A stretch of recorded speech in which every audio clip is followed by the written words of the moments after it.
Hello and welcome to Disco Elysium, the final cut.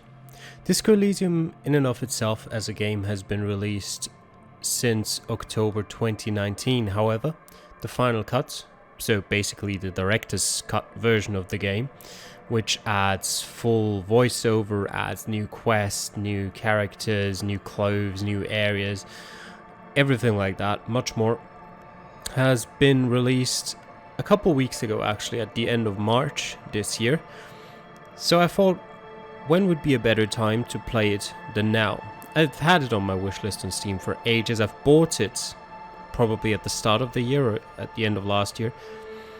But now's the perfect time to start it. Gone through the options, prepared everything. Just let me quickly show you something. There's a couple of modes here. We'll have the tutorial agent because, well, I've never played the game before, so we'll do that. Detective mode, interactable objects and characters in the game are automatically highlighted with a light border when a character approaches them, just out of convenience, and just no copyrighted music plays. And apart from that, I think we can go. It'll be in fully in 4K, at least whenever I remember to record it in 4K, because I actually need to do that.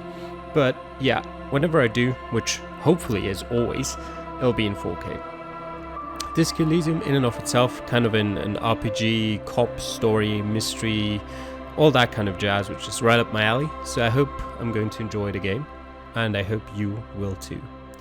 New game. We can select our archetype. We can be a thinker, extremely intelligent, very bad with people, knows interesting facts, comes up with original ideas. We can be sensitive, very psychological, a magnetic personality but unstable, might begin to lose his mind. Physical, extremely physical, interacts with the world through his body, gets things done but dumb as a rock. Or we can create our own character. This all says Inland Empire, this says hand-eye coordination, this says encyclopedia. Let's just see, create our own character. Okay, how many points do we have? Let's just bring everything down to 1 for now. We've got motorics, your senses, and how agile you are. You've got physique, musculature, how strong you are.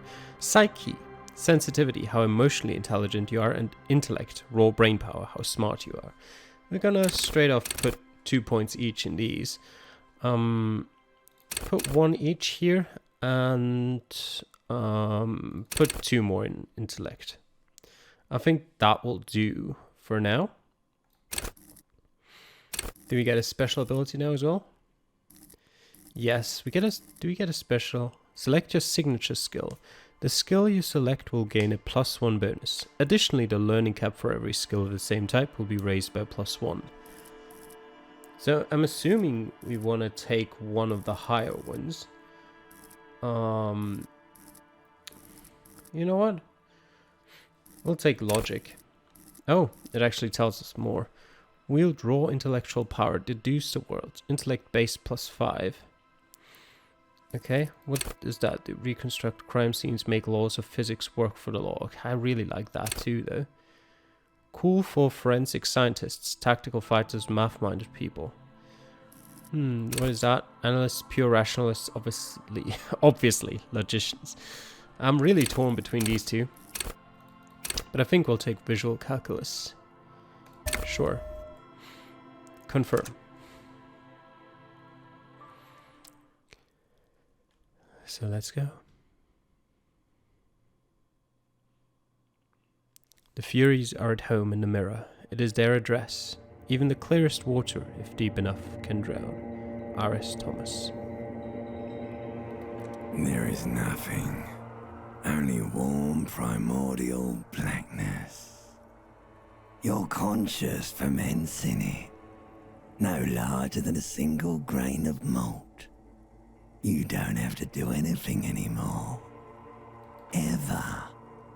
Never, ever. Never, ever, ever? Never, ever, ever, baby. Right, we'll keep on non-existing then. An inordinate amount of time passes. It is utterly void of struggle. No ex-wives are contained within it. What was that about the ex something?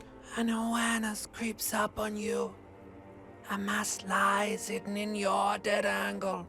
soaking in some lurid acidic sauce. It's bloated and shameful. A ball of meat surrounding you. This is a terrible line of questioning, and it will only lead to more awareness of the meat thing. No, but I wanted to know about the X something. Ex-love, ex-tenderness. It is foolish of you to resurface to the loss. Not after all the damage you've suffered to get here. Some of it irreversible. Stay. Sail with me through the abyssopelagic zone. No, thank you. I want to get off now. I like pain and burning light and wanting things from people who don't want to give them to me. Do you really? I do. Let me off. You wouldn't like it if I told you what was back there.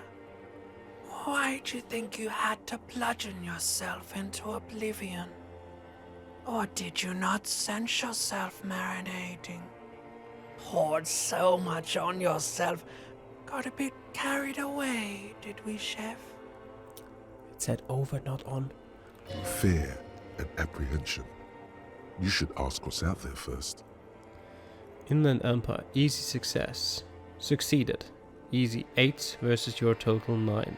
Okay, I'll probably understand that as we progress. Tell me, what's waiting for me? There's this giant ball there. And evil apes. And the evil apes are juking it out on the ball. You're one of them. It's basically all just evil apes juking it out on a giant ball. You said giant. How giant are we talking about here? You can't even make out it's a ball when you're joking it out. It's that large. And the apes? Infinitesimally small.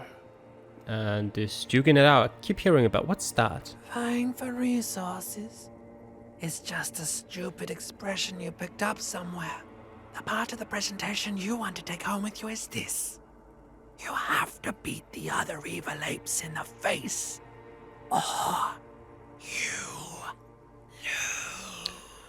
Sounds like something I'd like to do. Let's go. Somewhere in the sore, bloated man meat around you. A sensation. Like a fly to the ointment, your conscience sticks to it. The limbed and headed machine of pain and undignified suffering is firing up again. It wants to walk the desert, hurting, longing, dancing to disco music. Mother, help me. There's a head attached to my neck and I'm in it. The stench of liquor rises from your mouth, and with it, an ungodly headache. Who am I? What sort of creature does this to their own mouth? A fiery streak penetrates your skull, trying to force your eyes open. It's a sound, a clarion call from hell. Somehow, you know what it is. A caprice can name a motor carriage. That is brilliantly random. Okay, medium 10, your total 11. Alright, open your eyes.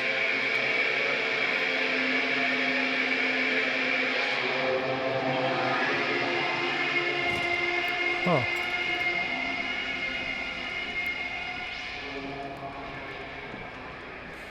Fell asleep on your pants. Right, it's 8:07 on day number 1. Got a bottle of wine, I presume. This magnum-sized bottle of Commodore Red is empty. It is wine. Do you have anything in the bathroom, I presume? Yes, it is the bathroom. Why don't you take a bath? You see bottles in the bathtub. Wine, beer, and sweet liquors. Alright, probably don't take a bath in there then. What is that? Hold tab to highlight. Ah, okay. Is that a not a sweater, jacket? A shirt, okay. White satin shirt. How do I take all? I do not know. We have gained it and we have automatically equipped it. Okay. Bonuses from items: conceptualization, +1, suggestion, -1. Alright. What do we have here? A mirror hangs above a bent and broken sink. In a fierce discharge of masculine energy, someone has ripped half the faucet off. I take it that someone was you? Was this not the same Elo that founds empires and lays waste to cities? Virile, uncaring towards the little things? Probably not, no. Hot water sprays from the faucet's base, and steam covers the mirror. You cannot see yourself, just a vague impression of a man. Suddenly, you realize you have no memory of the face that awaits you there, underneath the soft vapor. Let's wipe the mirror. As you slowly reach your hand towards the surface of the mirror. Abort. You clearly have not thought this through. You won't like what you see there, and you will never unbecome it.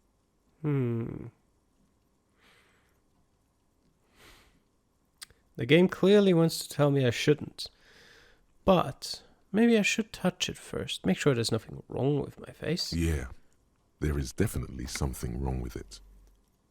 What's wrong? Where to even begin? There is the bloatedness, then the swollenness. It's like there's an upholstery of alcohol underneath your skin. At least my tongue is okay. It's not. It's swollen and snail-like, wriggling between your fingers. I'm sorry. Bet you are. Your nose feels like a small balloon in the middle of your face. It hurts when you honk it. It doesn't appear to be a particularly tiny nose either. Not with all the drinks it's absorbed for you. Alright, I'm out of here. There's a door which we're not going to just yet. What about this fan? Why can I interact with it? Can I even interact This with fan it? has Yes. 2 chain pull switches. One ends in a tiny fan, the other in a light bulb. A truly horrific necktie has somehow attached itself to one of the blades. Savoir-faire, medium, 10, grab the tie. Even chances. This is a white check, you may retry it. Pull on the fan. Or pull on the light bulb. Pull on The the fan. blades come squeaking to a halt. It should be easier to reach the tie now. That makes sense. 83%. The fan is turned off, indeed. Pull on the light Terrible bulb. mistake. Turn the lights off immediately. You can practically feel the photons burning a hole in your brain. The All right. lights are off. Grab the tie. You swoop up and catch the tie. Snap. It's released from the blade. Okay. What you have in your hand is a truly hideous thick tie with 4 or 5 different patterns. The knot reminds you of a noose. Okay. We have a jacket here.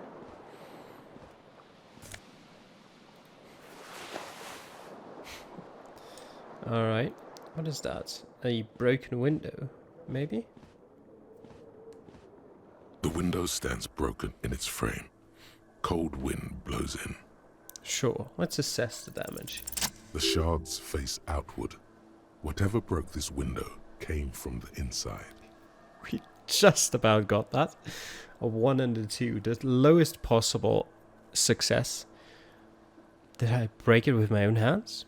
A fine web of scarring covers the back of your right hand, but none of it is recent. What did this then? More likely a projectile than a held object.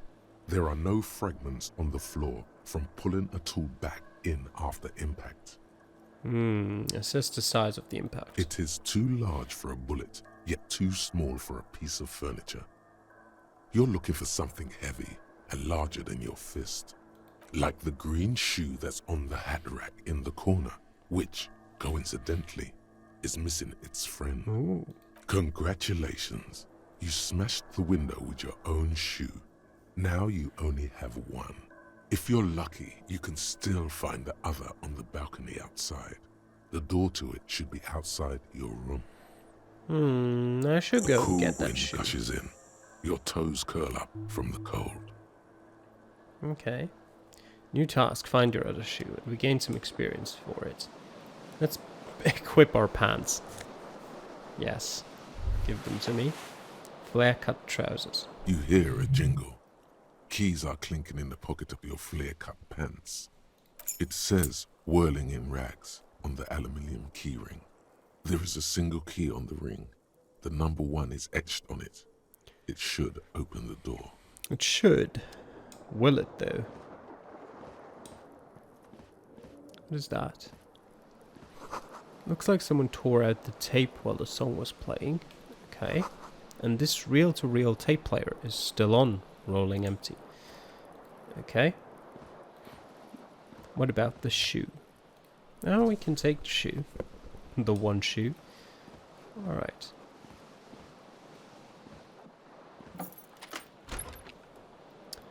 And so it begins. Alright, the radio is telling. It's basically the weather broadcast. What is this? There's something on the table. Looks like money. It is money. 0.4 real. The currency of Brazil, I think. Skill points can also buy new fort cabinet slots or forget old forts. We're loading into the balcony. Let's see how long the loading times are. Not bad. The smell of the sea makes you dizzy. But there is our other shoe. It looks pretty good. The game. A gust of briny wind washes over you. There they both are. 2 identical shoes. Both copiously green and indiscriminately snakeskin. Reunited on your feet. Like 2 baby crocodiles. How do they fit? Good. They're balanced. Comfy. Feels like the only good thing about you right now, truth be told. Not the best day we've had so far. Well, I can only assume it has been better than the last day, judging by how we threw a shoe out of our own window. Alright. Let's see. What is this? A calendar. Hello, officer. The calendar says it's March, the year is 51. Hello. The young woman raises a cigarette to her lips. Klaasje. Miss Oranje, disco dancer. A silver jumpsuit falls off her like scale armor, sparkling. This is the sparkle of too many nights out on the city. Officer? My military personnel? No. She seems perplexed by your question. I know, I'm a businessman, chief executive officer, right? The young woman shakes her head slowly. Officer could be an artistic statement, a claim to official renown. Officer is my stage name, right? I can see myself as a middling disco artist called the Officer. No. You're a police officer, sir. You're sure? I am, yes. Unless you've been feeding us a set of very well-rehearsed lies all this time. All this time? You've been here for 3 days. On official police business, no less. That is? I couldn't say. In truth, so far, mostly drinking. You have no doubt about the drinking. But do you strike yourself as a tight-lipped drunk? She must have heard something. 17%? Alright, probably not. Oh. Yeah, maybe not. Definitely not.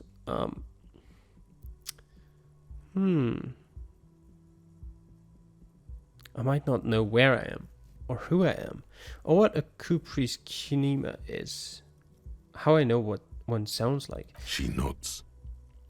But I do know when someone's not telling me the whole story. What am I doing here? What's my case? There's a mercenary out back. He's been hanged. The body has been there for a week now. The locals probably got tired of it and called the cops. And why didn't you just tell me that? I didn't mean to overwhelm you with information. You seem a bit Lost, officer. Who in their right mind would let me be an officer of the law? Don't be so harsh on yourself. They let almost anyone be a police officer. Why don't I remember being a cop or anything else? Could it be because of the drinking? Oh, yeah. She raises an eyebrow. The cigarette sizzles. I should get going now. Of course. Be careful, officer. They don't like the police around here. Oh, I bet they don't. She looks back at you, a light glinting off her eyes. Goodbye. Bye-bye.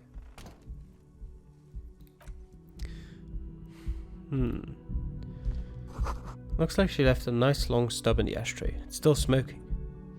Okay, what about this door? Not a place we can enter, I see.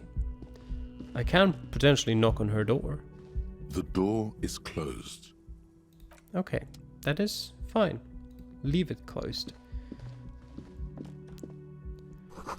This is the weekend edition of the satirical newspaper Trompe le Monde. Okay. Well, we go down the stairs then. Secret difficulty modifiers. Huh. Alright, there's a lot of people here. Well, and by a lot of people I obviously mean two. What is this? A light? No, a note holder. It's where the lyrics would be, yeah, and that's the microphone. A big old karaoke mic, just waiting for someone to sing into it. Which we're not going to do. What do we have here? The speaker is connected to the radio. The music is seasoned with static. You should totally sing karaoke here, the first chance you get. Your emotions need to be expressed. People need to know your vast, oceanic soul.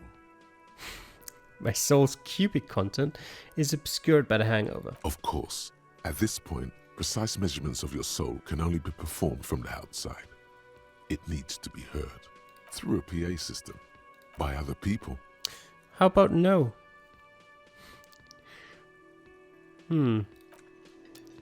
Finish thought. Who are you? A man in his late 20s stands behind the counter, inspecting a stuffed seabird. As you approach, he gives you a sideways glance, then looks down again. The cafeteria manager, Garte. That was disdain in his eyes. Even now he's purposely ignoring you. Let's look at the stuffed A bird. competent work of taxidermy. The white and brown seabird lies among piles of coasters and drying mugs. One of its wings broken. The man is trying to mend it. Looks like the bird was ripped off the shield that was used to mount it, most likely on a wall. This is the Great Skua. The seabird is the symbol for the discovery of the Insulindian Isola, the part of the world you are in right now. Huh. Something about it makes you feel bitter.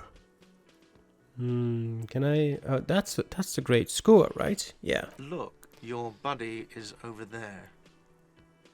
He looks at the doors where a man in a bomber jacket is tapping his foot on the floor. Why don't you go and talk to him, okay? What do you mean, my buddy? He pretends not to hear you, concentrating on the bird instead. Something tells me you don't like me. Oh no, you're a hero. A real hero cop. Could the massive property damage upstairs have anything to do with this? You're being sarcastic. Am I? Or did you ride in, take the body down, solve the murder, and not trash my hostel room? Oh my god, I did all those things? No, you see, actually, you didn't. You haven't done anything even remotely useful since you got here. Oh. What have I been doing then? Have you seen me around? No, I haven't seen you around. I'm not always here. He looks down again and keeps plucking at the bird. Are you the bartender? No, I'm not the bartender. I'm the cafeteria manager. You look like a bartender. That period of my life is over. Not everyone who stands behind a counter is a bartender, okay? I'm the cafeteria manager. Understood. You tell yourself you're not the bartender. I see. What is it called? The menu. Menu has been wiped clean. Only the word Monday is written on it. No foods on Monday. A woman's hand wrote yesterday's menu. Today starts in a man's handwriting. This is a water cooler. A large bubble is rising to the surface. Okay, I take it this is the door to the cafeteria. The door is bolted. A sign reads kitchen reserved for personnel until 13. Okay, what else have we got here? I haven't been over there, have I? Just to read this sign. Probably says closed. Summer door closed for the winter. Yeah. And then we've got... Can I run? Yes, I can run. Nice. What do you have here? A sign reads mess hall reserved for union members. Doors open at 16. What is that? The Royal Pinball Machine, but unplugged. Who are you? Hello, sweetie. Elena, the cryptozoologist's wife. You shouldn't keep your colleague waiting. She nods towards the man in the orange bomber jacket. Okay. Man in orange bomber jacket. A bespectacled man in an orange bomber jacket is tapping his foot on the floor. Looks like he's waiting for someone. You. Kitsuragi. As you approach, he narrows his eyes and extends his hand in greeting. If an assault were launched on this building right now, if the windows came crashing down and the whole world descended upon you, this man would hurl himself in death's way to save you. You are sure of this, but why? I like that skill already. Shake his hand. Hello. I'm Kim Kitsuragi, Lieutenant, Precinct 57. You must be from the 41st. You realize he's waiting for your name. This is your chance to come up with a really good name for yourself. Get creative. Conceptualize. I mean, it is our strong suit, but we're partial to the officer.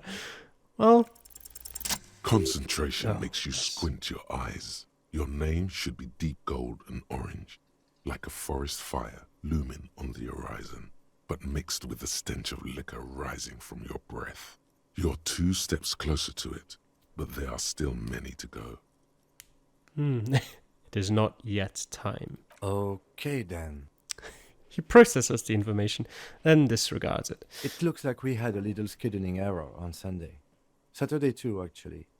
Have you had time to talk to the manager here? Yeah, just now, actually. What he means is, he has been trying to meet up with you for 2 days, but you have been otherwise occupied. Yeah, just talk to the guy. If you don't mind, we should talk to him again. Ask him for a rundown of the area. Now that I'm here as well. I understand the scene is out back, right? It also wouldn't hurt to assure him the police are finally here. In full force, I mean. Have you mapped out the initial interviews?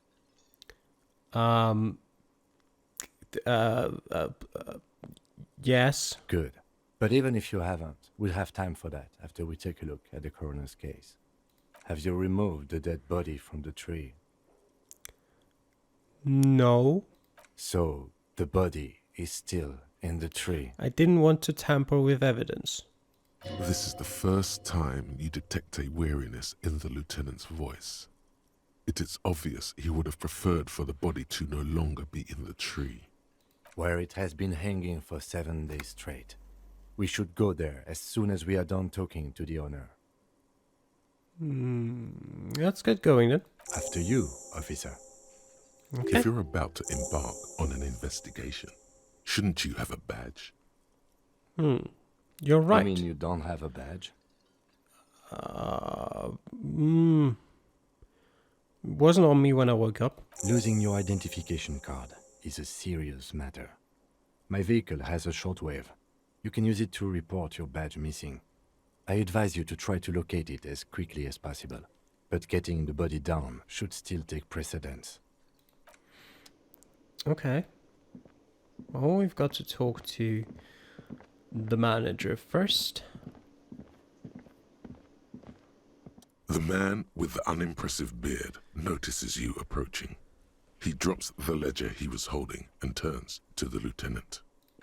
Mr. Gart, right? You run this place. Yes. He responds tersely. I am Kim Kitsuragi from Precinct 57. This is an inter-district investigation, so joining me from Precinct 41...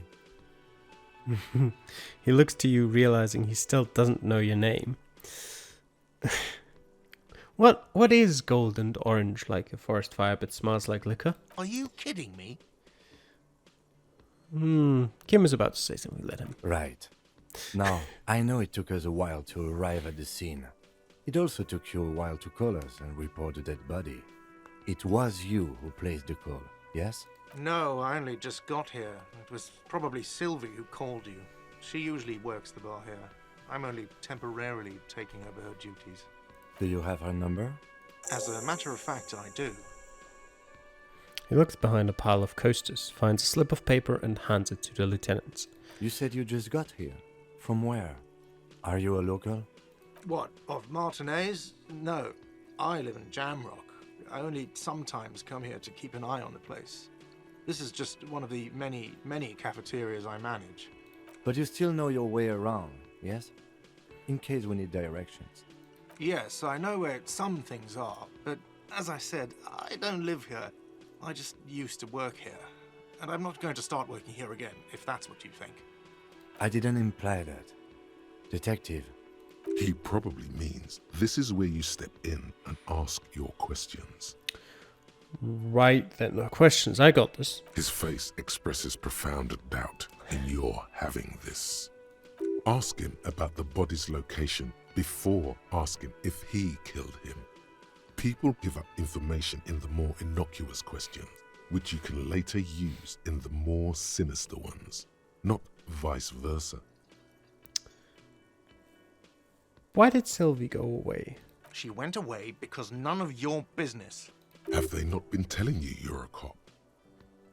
Am I not a cop? Everything is my business. Okay, you got me.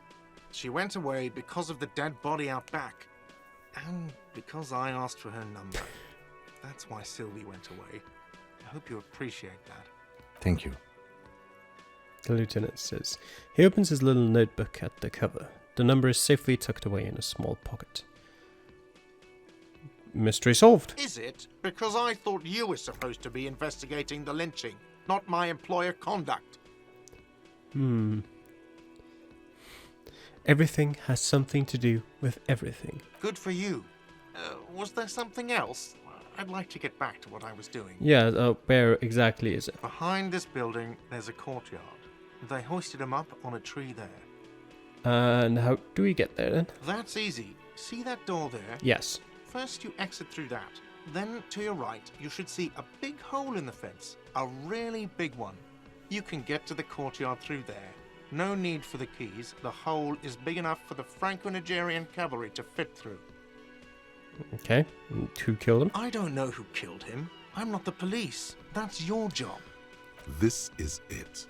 He said they hoisted him up on a tree.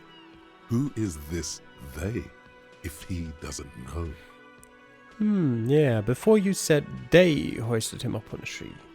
Who? Oh, people are saying it was the union dock workers, that it was a lynching. Who? The locals, the customers, the people who eat here.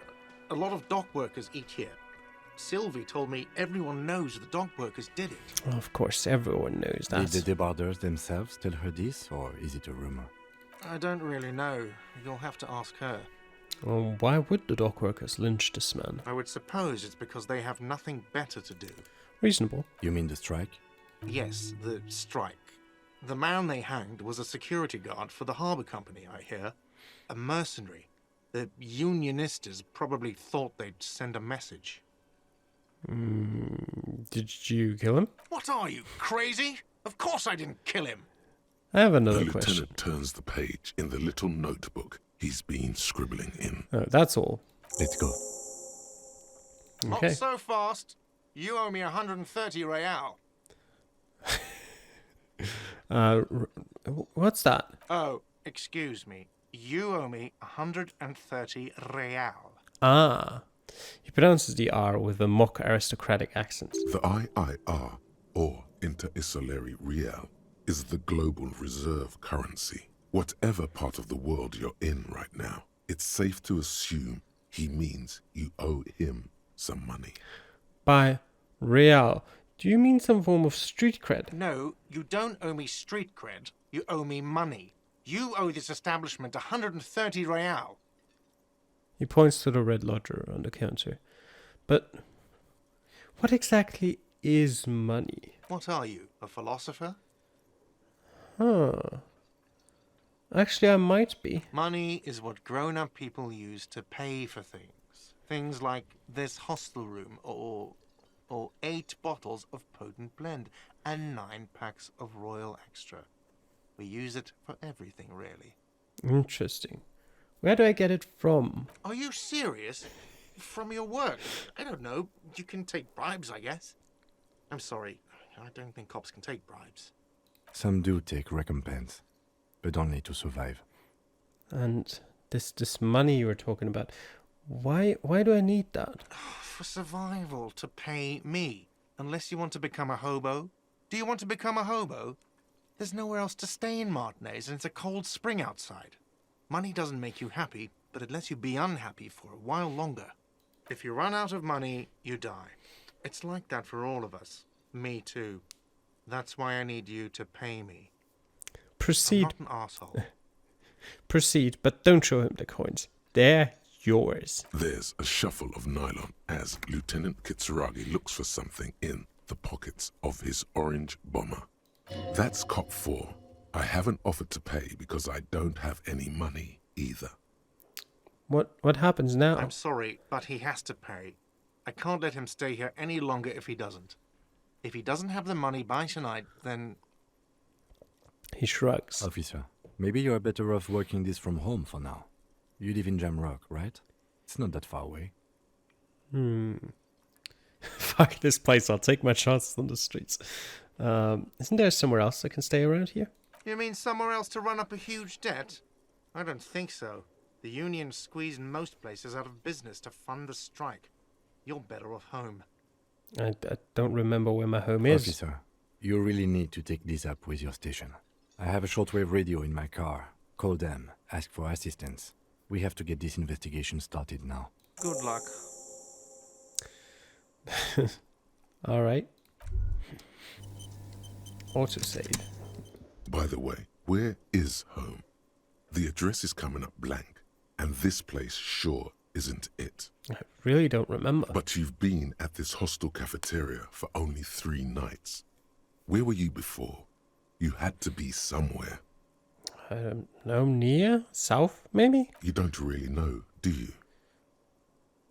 I've only a vague blackened image. A vague blackened image doesn't sound like somewhere you can stay if you run out of money. Could I trace the way back somehow to the exact street, the exact number on a building? You can try. Run some addresses in your head when you get the time. Maybe a street or an apartment will appear. I mean, we can try. Whatever this is. Lonesome long way home. That's a lot. Let's rewind. Let's trace your drunken steps back home. Jump across the race channel bridge southwest of here. Fall over, get up. Get off the asphalt in 20 minutes. Shuffle your feet through courtyards, scaring little children. Go under the Great Race motor tract, the 881, until you reach Le Domaine Eminent in North Jamrock. The streets are frozen this time of year, caked with ice. Walk down Main to Perdition. There's a side alley there, and your footprints in the mud. Huh. Internalize. Okay. Am I waiting for something now? Potentially. Can I click on anything here?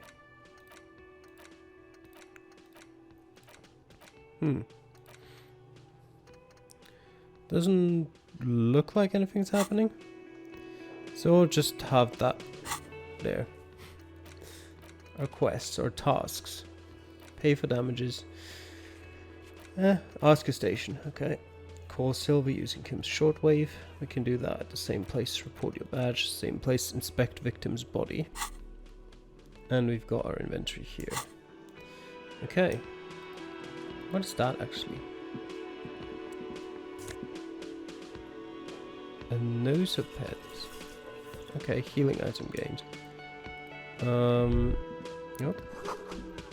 The soft purr of an electric juicer comes from the kitchen. Someone is working. Okay. We can't go through said kitchen though. But there is money in there.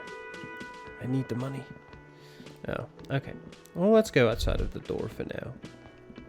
Wait, before we do that... The theme on that pinball machine is a standard royalist theme, used on everything from pinball cabinets to full-flavor cigarettes. What are its hallmarks? Clinging to a picture book version of the past century, waiting for the king to come back and cast out all the profiteers and homosexuals. Basically, imagine a yellow plastic crown with a liquor brand emblazoned on it. Where do I get such a crown? It comes free with a six-pack of Vermilion Roy d'Or. The words Roy d'Or are stamped into the crown's plastic. Idea of a king and a century gone is pretty fascinating. The sentiment is called anti-centennial nostalgia, pining for a time before the turn of the century. It's common even now, after 50 years. Okay. Out we go.